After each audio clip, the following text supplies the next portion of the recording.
The darkness of space had never felt so cold or empty. Commander Nalvex pressed his six-fingered hand against the viewing portal of his command ship, watching as distant explosions marked the death of another coalition world.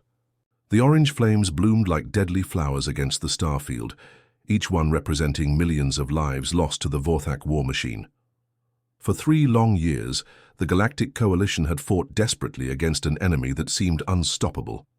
The Vorthak Empire swept across the galaxy like a plague, their biomechanical ships moving with terrifying precision.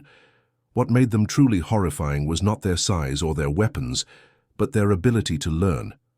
Every tactic the Coalition used, every strategy their best minds could devise, the Vorthak would study it, understand it, and turn it against them within hours.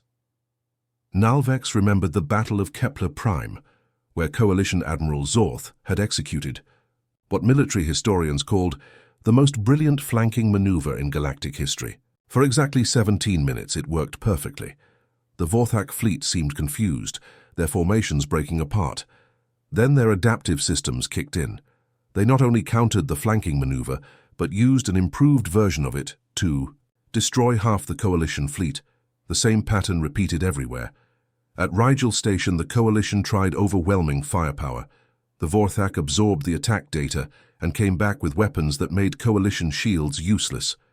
At the Andorian gates, they attempted stealth tactics. The Vorthak detected every cloaked ship and hunted them down like wounded animals. Now, as Nalvex stared at the tactical display showing red markers where Coalition worlds used to be, he felt something he had never experienced in his 200-year military career: complete helplessness. 47 star systems lost in just 6 months. Billions of beings dead or enslaved.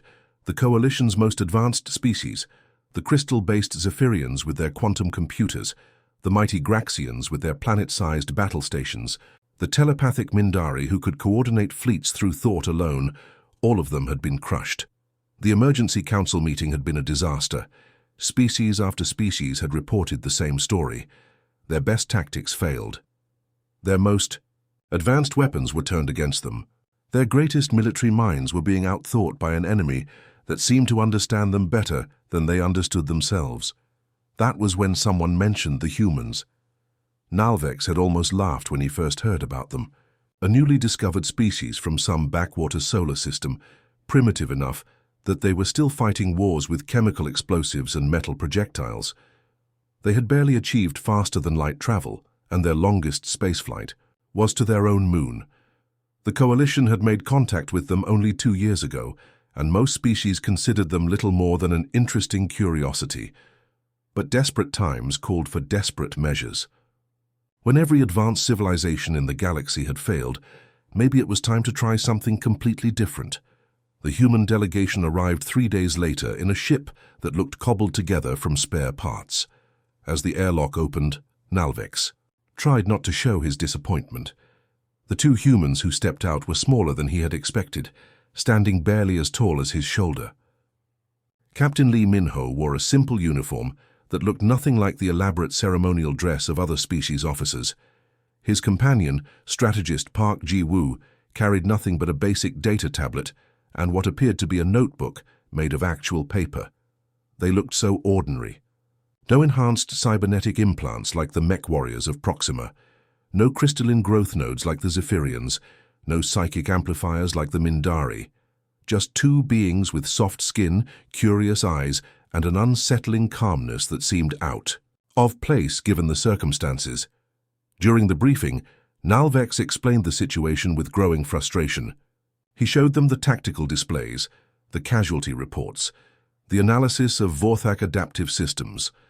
Other Coalition commanders had reacted with horror, rage, or despair.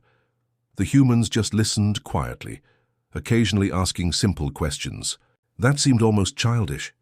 When he finished, Minho leaned back in his chair and looked at Ji-woo. Something passed between them, a look that Nalvex could not interpret. It was not fear or shock or even determination. It was something else, entirely. Something that made the hair on the back of his neck stand up. Ji-woo finally spoke, her voice soft but carrying an odd confidence. She said something that would later be remembered as the moment everything changed. She looked directly at Nalvex and smiled, an expression that was both reassuring and slightly terrifying. The galaxy was about to learn that sometimes the most dangerous opponents are the ones who do not play by any rules at all. The conference room fell silent as Kim Hae-jin walked to the center of the holographic display. She was a small woman by human standards, even smaller compared to the towering alien officers surrounding her. Her black hair was pulled back in a simple ponytail, and she wore the same basic uniform as the other humans. But there was something in her eyes that made even the battle-hardened coalition commanders lean forward in their seats. Hae-jin had spent 15 years training soldiers on Earth, teaching them how to survive against impossible odds. She had studied every major conflict in human history, from ancient battles fought with swords and shields to modern warfare involving satellites and drones. What she was about to propose would shake the very foundation of how the galaxy understood military strategy. Admiral Nalvex shifted uncomfortably in his seat as Hae-jin began manipulating the hologram, showing the last 3 major battles against the Vorthak. Each time the coalition forces had formed perfect battle lines, advanced according to established protocols, and fought with the honor and dignity expected of civilized species. Each time they had been completely destroyed, the alien officers nodded as they recognized their own tactics displayed in the hologram. Formation Alpha 7, used by the Graxian Empire for over 1,000 years. The Zephyrian Crystal Formation, mathematically proven to be the most efficient use of firepower. The Mindari Telepathic Coordination Pattern, where every ship moved in perfect harmony like a deadly dance. Then Hae-jin changed the display, showing what human military doctrine called asymmetric warfare. The alien officers recoiled as if she had shown them something obscene. Ships breaking formation deliberately, forces retreating not because they were beaten, but as part of a planned strategy. Attacks focused not on enemy battle fleets, but on supply convoys and communication relays. Commander Veltar of the honor-bound Catherian fleet stood up abruptly, his crystalline features glowing with indignation. He spoke in his species' ancient, formal tongue, translating roughly to accusations of cowardice and dishonor. Other officers murmured agreement. This was not how civilized beings conducted warfare. Hae-jin waited for the protests to die down, then spoke with calm authority that cut through the noise like a blade. She explained that humans had learned something the galaxy apparently had not. Rules exist to be broken, especially when following them meant extinction. She told them about Earth's history, about how smaller forces had defeated larger ones by refusing to fight the enemy's preferred battle. She spoke about guerrilla warfare, about how human ancestors had hidden in forests and mountains, striking at enemies when they least expected it. She described psychological operations, where the battle was won in the enemy's mind before the first shot was fired. She talked about misdirection, about making the enemy look left while you struck from the right. The alien officers listened, with growing horror and fascination. Lieutenant Choi So-young stepped forward to demonstrate these concepts using the holographic display. She showed how a human fleet might fake a retreat, drawing enemy forces into a trap, how they might attack empty space to make the enemy think they were targeting something important, how they might broadcast false communications to confuse enemy intelligence. Commander Nalvex watched in stunned silence as So-young manipulated the hologram, showing coalition ships behaving in ways that violated every principle of military honor he had been taught. Ships that scattered instead of maintaining formation. Forces that attacked and vanished before the enemy could respond. Battle plans that seemed to change randomly every few minutes. The concepts were so alien to coalition thinking that many officers struggled to understand them. The Graxians had fought the same way for 10,000 years. The Zephyrians calculated the mathematically optimal solution to every tactical problem. The Mindari achieved perfect coordination through their telepathic abilities. The idea of deliberately introducing chaos into military operations was like suggesting they breathe vacuum instead of air. But slowly, some of the younger officers began to see the brilliance hidden in the apparent madness. If the Vorthak adapted by studying and countering organized tactics, what would happen when faced with tactics that had no organization to study?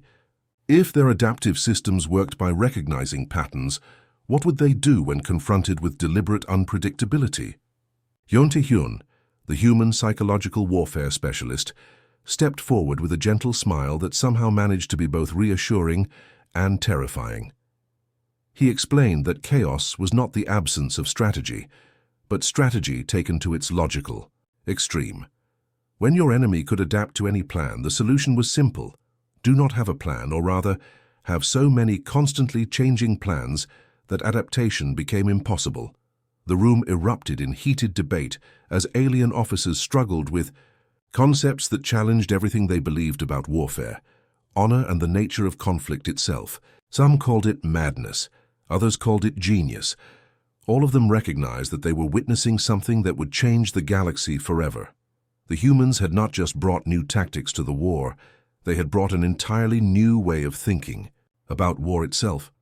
The fortress world of Kepler 438b hung in space like a metal cancer, its surface covered in biomechanical structures that pulsed with alien energy. For 18 months, this Vorthak stronghold had been considered absolutely untouchable. 3 separate coalition fleets had tried to break its defenses, and all 3 had been destroyed so completely that barely any wreckage remained. Captain Seo Dong-wook stood on the bridge of his modified human cruiser, staring at the tactical display that showed the fortress in all its terrifying detail. Massive orbital defense platforms ringed the planet like deadly satellites. Energy shields that could stop planet-killing weapons flickered around key installations. Millions of Vorthak biomechanical warriors waited in underground bunkers, ready to repel any invasion force. The coalition admirals had wanted to throw everything they had at this world. Admiral Nalvex had proposed using their remaining dreadnoughts in a massive frontal assault. The Graxian commanders suggested orbital bombardment with their most powerful weapons. The Zephyrian crystal ships could have coordinated a perfectly timed multi-vector attack.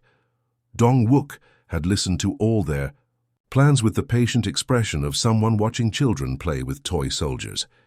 Then he had quietly requested command of the operation, along with a mixed force of human advisors and coalition volunteers who were willing to try something completely different. What he proposed sounded like madness to the alien commanders. Instead of attacking the fortress where it was strongest, he wanted to surrender to it. Instead of using their most powerful ships, he planned to send in their smallest vessels. Instead of coordinating a perfectly timed assault, he intended to create complete chaos. The operation began 3 days later with what appeared to be a coalition surrender. Dong-wook broadcast on all frequencies, his voice heavy with fake defeat, as he announced that the remaining coalition forces were giving up. He transmitted detailed surrender protocols, offered to hand over military codes, and even provided the locations of coalition refugee fleets. The Vorthak, ever logical, began analyzing this development. Their adaptive systems calculated probabilities, assessed threats, and determined the optimal response to a large-scale surrender. They prepared detention facilities, allocated resources for processing prisoners, and adjusted their defensive formations to accommodate the incoming coalition ships. What they did not expect was that half the surrendering vessels were sophisticated holographic projections. The real ships, much smaller than they appeared, carried teams of human-trained specialists who had learned to think like their instructors, unpredictably, creatively, and with complete disregard for conventional military wisdom. While the Vorthak focused on the fake surrender fleet, Han Yu-jin led her infiltration team through the one route no military strategist in the galaxy had ever considered: the fortress's waste disposal system. It was disgusting, dangerous, and completely beneath the dignity of any civilized warrior. It was also the last place the Vorthak adaptive systems would expect an attack. Yu-jin had volunteered for this mission because she understood something that the alien commanders could not grasp. Sometimes the path to victory ran through places where heroes were not supposed to go. As she crawled through kilometers of alien sewage systems with her team, breathing recycled air through filtration masks, she thought about how her grandmother would have laughed at the absurdity of it all. The Vorthak biomechanical sensors were designed to detect military threats: armed soldiers, weapon signatures, organized assault patterns. They were not programmed to recognize a small team of humans emerging from toilets and maintenance shafts. covered in alien waste and carrying improvised explosives made from cleaning supplies. Minjai and his strike team materialized inside. The fortress's central command center, like ghosts rising from the underworld. For exactly 4 seconds, the Vorthak defenders stood frozen, their adaptive systems struggling to process what they were seeing. Enemies were supposed to come through doors, not drain pipes. Attacks were supposed to follow logical patterns, not involve people covered in sewage holding bombs made from soap and industrial solvents. Those 4 seconds were enough. The human teams had trained for this moment, learning to move and act in the brief window when enemy adaptive systems would be confused. They struck with practiced precision, targeting not the obvious military objectives, but the environmental, controls, communication relays and power distribution networks that the Vorthak had assumed were too unimportant to defend heavily. As alarms began wailing throughout the fortress, something unprecedented happened. The Vorthak adaptive AI began experiencing what human programmers would have called a critical error. It tried to categorize the attack patterns, but they defied every known tactical classification. The humans were simultaneously retreating and advancing, attacking and surrendering, following military doctrine and completely ignoring it. The biomechanical defenders hesitated at crucial moments, waiting for their adaptive systems to provide tactical solutions that never came. How do you counter an enemy whose strategy seems to be having no strategy? How do you adapt to behavior that appears random but achieves specific objectives? Within 6 hours, the fortress that had withstood 3 major coalition assaults was in human hands. The victory sent shockwaves throughout the galaxy. For the first time since the war began, Vorthak forces had not just been defeated, but completely confounded. Their adaptive systems, the source of their seemingly unstoppable advantage, had been turned into a liability. The impossible had happened, and everyone in the galaxy was watching. Yoon Tae-hyun's smile was the kind that made seasoned military officers feel deeply uncomfortable. He had spent years studying how the mind worked under pressure, how fear could be weaponized, and how confusion could be more deadly than any plasma cannon. When he said that chaos was something the Vorthak could not categorize, he was not just making a clever observation. He was revealing the key to winning an impossible war. The alien commanders in the briefing room shifted nervously as Tae-hyun explained his theory. For 3 years, they had watched their most brilliant strategies fail because the Vorthak could adapt to anything logical. But what if logic itself was the problem? What if the solution was to stop making sense entirely? The fortress world of Vega 7 became the testing ground for this radical idea. It was a perfect target for demonstrating human tactical thinking because it was absolutely impregnable by conventional standards. The planet's surface bristled with defense systems that had been refined over decades of Vorthak expansion. Energy. Barriers that could deflect asteroid impacts. Sensor networks that could detect a single ship from 3 star systems away. Automated defense platforms that fired with mathematical precision. Captain Seo Dong-wook had studied this fortress for weeks, not looking for weaknesses in its defenses, but for flaws in its thinking. The Vorthak had built their stronghold assuming that enemies would behave rationally. They expected attacks to come from predictable directions, follow established military doctrine, and aim for obvious strategic objectives. They had prepared for every logical possibility. They had not prepared for humans. The operation began with something that shocked every coalition officer who witnessed it, a surrender broadcast. Dong-wook appeared on all communication channels, his face showing perfectly convincing defeat and exhaustion. He announced that the coalition forces were giving up, that continued resistance was hopeless, and that they were ready to discuss terms for laying down their weapons. Admiral Nalvex nearly choked on his breathing apparatus when he heard the transmission. Surrender was not part of any battle plan they had discussed. Other coalition commanders began frantically trying to contact Dong-wook's ship, thinking the humans had lost their minds or been captured. But the surrender was exactly what Tae-hyun had predicted would confuse the Vorthak adaptive systems. Their artificial intelligence began calculating how to process a large-scale surrender, allocating resources for prisoner management and adjusting defensive formations to accommodate incoming coalition vessels. For the first time in the war, The Vorthak were thinking about something other than combat. While their attention was focused on the surrender fleet, Han Yu-jin was leading her infiltration team through a route that existed on no military tactical manual in the galaxy. The E. Fortress's sewage system. It was a path so undignified, so beneath the standards of civilized warfare, that no Vorthak programmer had even considered it worth defending. Yu-jin had grown up in Seoul, where her grandmother had told her stories about Korean independence, fighters who had hidden in sewers and crawled through drainage pipes to strike at occupying forces. Her grandmother had always said that pride was a luxury that people fighting for survival could not afford. As Yu-jin crawled through kilometers of alien waste pipes, breathing through a filtration mask and trying not to think about what she was crawling through, she understood exactly what her grandmother had meant. The Vorthak biomechanical sensors were marvels of engineering, capable of detecting the slightest military threat from vast distances. They could identify weapon signatures, analyze battle formations, and predict enemy movements with stunning accuracy. What they could not do was recognize a squad of humans emerging from toilet drains, covered in sewage and carrying explosives made from cleaning supplies and kitchen chemicals. Oh, Min-jae had been a demolitions expert in the Korean military before the war began. He understood that the most sophisticated security systems often overlooked the most basic vulnerabilities. As his strike team emerged inside the fortress's central command center, dripping with alien waste and smelling like a broken septic system, he felt a moment of pure satisfaction at the expressions on the Vorthak defenders' faces. For exactly 4 seconds, the biomechanical warriors stood frozen.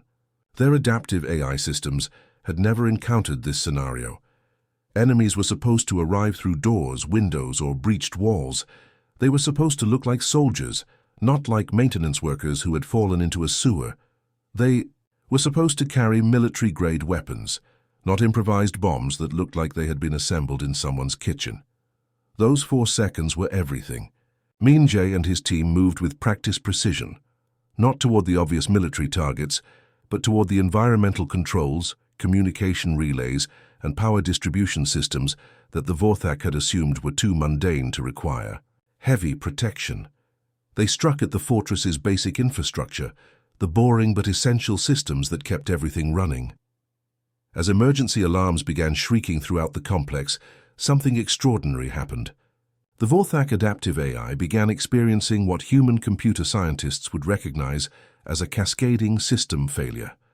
It tried desperately to categorize what was happening, but every pattern it detected was immediately contradicted by new data. The humans were attacking and retreating simultaneously. They were surrendering while launching an assault. They were following military objectives while completely ignoring military protocol. Their behavior patterns seemed random, but achieved specific goals. It was like trying to solve a mathematical equation where every number changed every time you looked at it. The biomechanical defenders began hesitating at crucial moments, waiting for tactical guidance from systems that could no longer provide coherent analysis. How do you counter an enemy whose strategy appears to be complete insanity? How do you adapt to behavior that makes no logical sense but somehow keeps working? Within hours, the impregnable fortress was in coalition hands. The victory sent shockwaves across the galaxy that could be felt in every sector where the war was being fought. For the first time since the conflict began, Vorthak forces had not just been defeated, but completely bewildered. Their greatest advantage had become their greatest weakness. The impossible had become possible, and everyone was paying attention. The Vorthak home system had never been touched by enemy forces. For over 2 centuries, it had served as the impenetrable heart of their empire, protected by defensive networks so sophisticated that even approaching the outer planets was considered suicide. Massive orbital fortresses surrounded each world like metallic moons. Billions of biomechanical warriors waited in perfect formation, their adaptive systems running countless simulations of every possible attack scenario. What they had not simulated was Admiral Nalvex leading a fleet that seemed to have gone completely insane. The transformation of the Trithan commander had been remarkable to witness. 6 months earlier, he had been the model of military precision, following protocols that his species had refined over millennia. Now as he stood on his flagship's bridge coordinating the final assault, he was humming a Korean pop song, while simultaneously ordering his ships to execute maneuvers that would have horrified his former self. The attack began in a way that would have been impossible to imagine before humans joined the war. Instead of the expected massive fleet engagement, Lim Jae-beom launched what appeared to be a cultural festival in the middle of a battle zone. His ships broadcast Korean television dramas on all frequencies while firing precision strikes at Vorthak communication relays. The enemy's adaptive AI tried desperately to understand why coalition forces were simultaneously entertaining them and attacking them. Song Min-ji had spent weeks preparing what she called her multimedia warfare package. As Vorthak defenders tried to analyze incoming missile trajectories, they were also being bombarded with K-pop music videos, romantic comedies, and cooking shows from Earth. Their systems, designed to process military threats, began overheating. As they tried to categorize whether a Korean ballad about lost love constituted a psychological weapon or a communication error, the beautiful chaos of human-influenced warfare unfolded across the entire star system. Coalition ships that should have maintained formation scattered like startled birds, then regrouped in patterns that seemed random but achieved specific tactical objectives. Attacks came from directions that violated basic military logic. Supply. Convoys disguised as medical ships delivered both humanitarian aid and military equipment to the same destinations. At the height of the battle, something unprecedented happened. The Vorthak home fleet, which had never retreated from any engagement, began falling back in confusion. Their adaptive systems were experiencing cascading failures as they tried to process tactical data that seemed to follow no consistent pattern. For every threat they identified and countered, 3 more appeared that made no logical sense. The end came not with a massive explosion or a final desperate charge, but with something far more human: bureaucratic confusion. Min-ji had discovered that the Vorthak administrative systems were just as rigid as their military ones.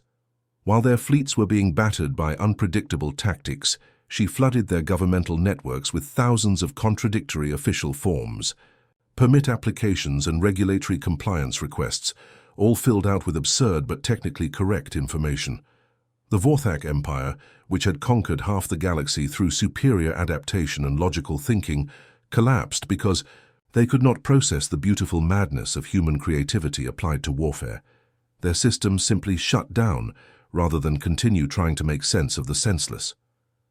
As the last Vorthak fortress went dark, Shin Se-kyung was already implementing the next phase of human contribution to galactic civilization. The Galactic Tactical Innovation Center she established was not just a military academy, but something entirely new, a place where beings from across the galaxy could learn to think creatively, to question assumptions, and to find solutions in places where logic said no solutions should exist.